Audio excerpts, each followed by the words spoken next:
what a wild night it was for Warriors fans. Just when it looked like the team was headed for a frustrating preseason loss, something unexpected happened. And it wasn't Steph, Draymond, or Jimmy who lit the fire. No, this time, it was the guys most people weren't even paying attention to. Let's break this down, because what we witnessed against the Blazers was more than just a comeback win. It was a statement from the bench, from the hungry guys trying to prove they belong. And honestly, that's the kind of energy that could shift the entire season. The Warriors were down by as much as 21 points. And let's be real here. When you see your team trailing by that margin in a preseason game, your first instinct is to turn off the TV and move on with your night. That was exactly the vibe. It felt like one of those chalk it up to Russ kind of games. Steph was off the floor. Draymond was resting. Jimmy was pulled. Al Horford out. You look at the court and you see a bunch of young faces, guys trying to find their rhythm, and you think, okay, this is just for reps. But then something changed. The spark came from the most unexpected names. Pat Spencer, Quinton Post, Moses Moody, and Brandon Podziemski. These aren't guys the average fan circles on the roster and says, that's the difference maker. But they were exactly that. The movement, the energy, the hustle, it all clicked. It wasn't about flashy plays or deep threes. It was about hustle plays, finding the open man, grabbing boards, attacking the lane with purpose, and making every possession count.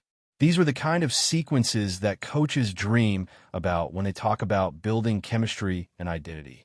And let's talk about Quinton Post for a second, because he absolutely deserves his flowers. The dude looked locked in. He was hitting shots, spreading the floor, and giving the Warriors exactly what they've needed in that stretch big role. From what we saw, he went 7 for 14 from the field and knocked down 4 of his 9 shots from behind the arc. That's major. That's not just solid production. That's impact. And that's what Golden State has been missing when trying to balance that front court shooting with interior presence. Now, sure, he still has work to do. Let's not sugarcoat it. The 4 rebounds he pulled down just aren't enough, especially when you're going to be sharing the court with some of the most dominant big men in the league. I mean, think about the playoff matchups. You're going to face guys like Rudy Gobert, Anthony Davis, Nikola Jokic, and even someone like Isaiah Hartenstein, who might not get all the headlines, but is still a physical presence. You cannot show up in those matchups with a stat line that says 20 points and 4 rebounds. That just won't cut it. You need to be a presence. You need to crash the boards like your life depends on it. That's what separates role players from real contributors in playoff basketball. Even in this game, we saw someone like Denny Avdija, a wing, come down with 8 boards. That's double what Quinton pulled in. And there were other wings and guards getting active on the glass too, guys like Shaedon Sharpe. That just can't happen if Quinton wants to secure real rotation minutes. He looked a little hesitant in the paint, like he wasn't sure when to go all in, and that's something the coaching staff is definitely going to hammer into him as the season progresses. He's got the skill. Now it's about sharpening that mindset. But overall, there's real promise here. His offensive game looks NBA ready. And the idea of pairing him with a lineup that features Steph, Jimmy, Draymond, and Al Horford, that's going to stretch defenses thin. You've got shooters everywhere, you've got playmakers, you've got experience, and then you throw in a young, confident shooter like Quinton Post. That's a lot for opposing defenses to think about. The lane opens up, Draymond can facilitate, Jimmy can cut, and suddenly the Warriors are right back to playing the kind of basketball that's won them titles in the past. Now, switching gears for a second, we have to talk about this Podziemski quote that made the rounds. Apparently, he said something along the lines of, when Steph, Draymond, and Jimmy retire, I want them to pass the torch to me. Look, confidence is great. Believing in yourself is essential in this league. But there's a fine line between confidence and premature self-crowning. Because saying you want to be the next face of the franchise, especially a franchise with the legacy of the Warriors, that comes with a massive target on your back. Right now, Podziemski is still developing. He has flashes, he's smart, he works hard. But if you're going to talk about being the heir to Steph Curry's throne, you need to back it up on the court every single night. That means production. That means leadership. That means making everyone around you better. In that game, he didn't look like that guy. He had 18 minutes to make a statement and didn't exactly deliver a performance worthy of that bold declaration. If you're going to be the guy asking for the torch, then you need to light it up No excuses, even in the preseason. Same goes for Jonathan Kuminga. 3 points in 18 minutes is not going to convince anyone you're ready for that breakout season. Yes, he had 5 boards and a few assists, but for someone a contract year trying to prove he deserves a bigger role or a bigger paycheck, that's just not enough. And again, we get it. It's the preseason. But these games matter in their own way. Not in the win-loss column, but in how you position yourself in the eyes of management. These are the games where you showcase your growth, where you prove you've put in the work over the summer, where you force the coaching staff to look at you differently. That's what Quinton Post did. That's what Pat Spencer did. That's what Moses Moody showed flashes of. They were ready. They didn't just come in to fill minutes. They came in to change the game. That's the kind of mentality you want from your second unit. Because let's face it, this Warriors team is going to need depth. The core is aging. The road to a title is brutal. You need a bench that can step up, not just survive. And if this game showed us anything, it's that the fire is there, at least in some of these younger guys. And look, momentum is a powerful thing in sports. Ever since the Warriors brought in Jimmy last season, there's been this sense that something was shifting. That energy from the trade didn't just stop with the starting lineup. It trickled down to the bench. We saw in that win over the Lakers recently, and now again in this comeback against the Blazers. That's what you want to see. It's the whole next man up mindset. You want guys coming off the bench, not just trying to survive minutes. You want them competing, creating plays, building leads, and flipping games around. This is what championship caliber teams are made of. Not just the stars doing their thing. It's the supporting cast stepping up when the stars are resting. And yes, it's just preseason, but don't underestimate the impact of these moments. Comebacks like this build confidence. They build trust. They give young players a taste of success, of impact, and they create a culture where everyone knows they're part of something bigger.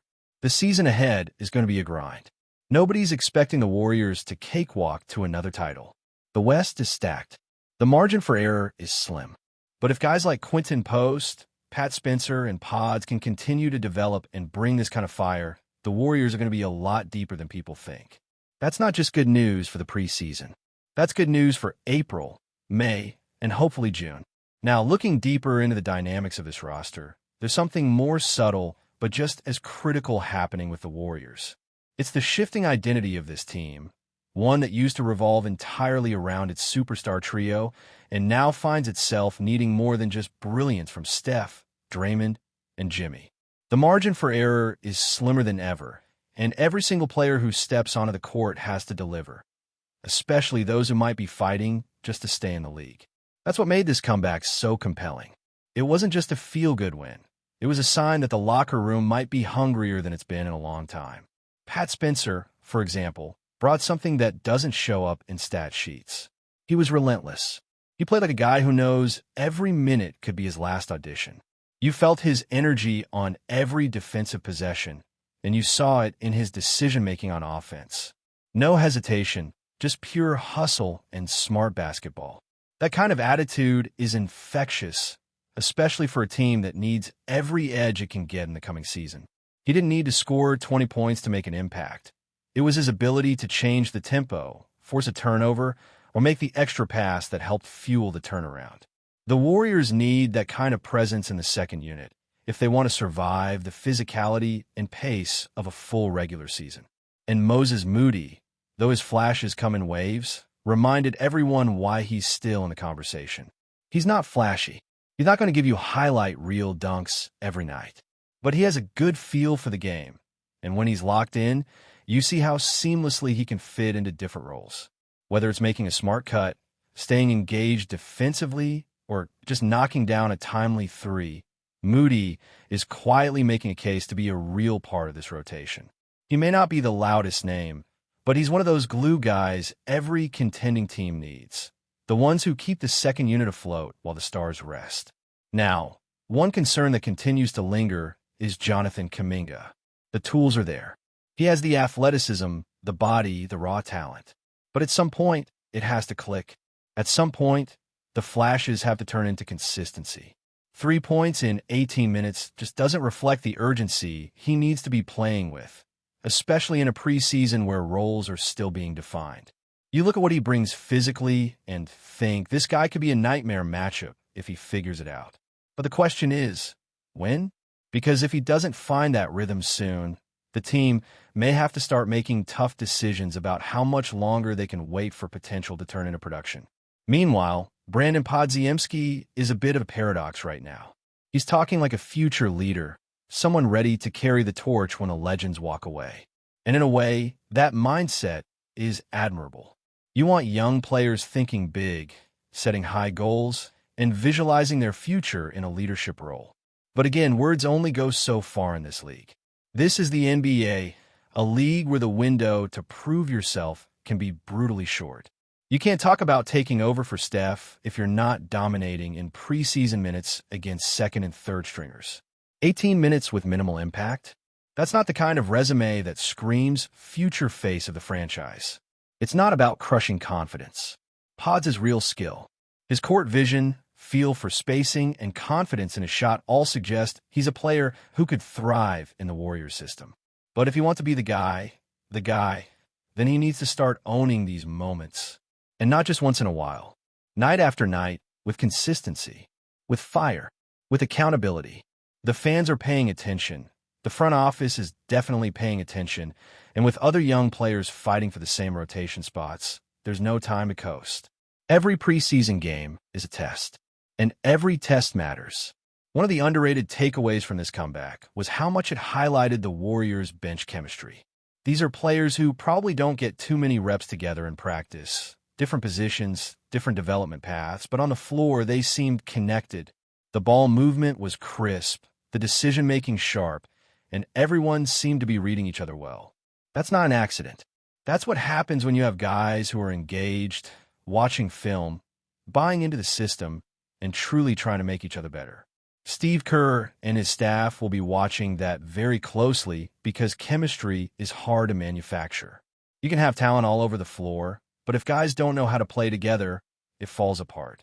And maybe that's what makes this comeback more than just a blip in the preseason schedule. It felt earned. It felt like these young players have been absorbing everything they've been taught. They're not just out there freelancing. They're running plays, making reads, and executing like they've been in that system for years.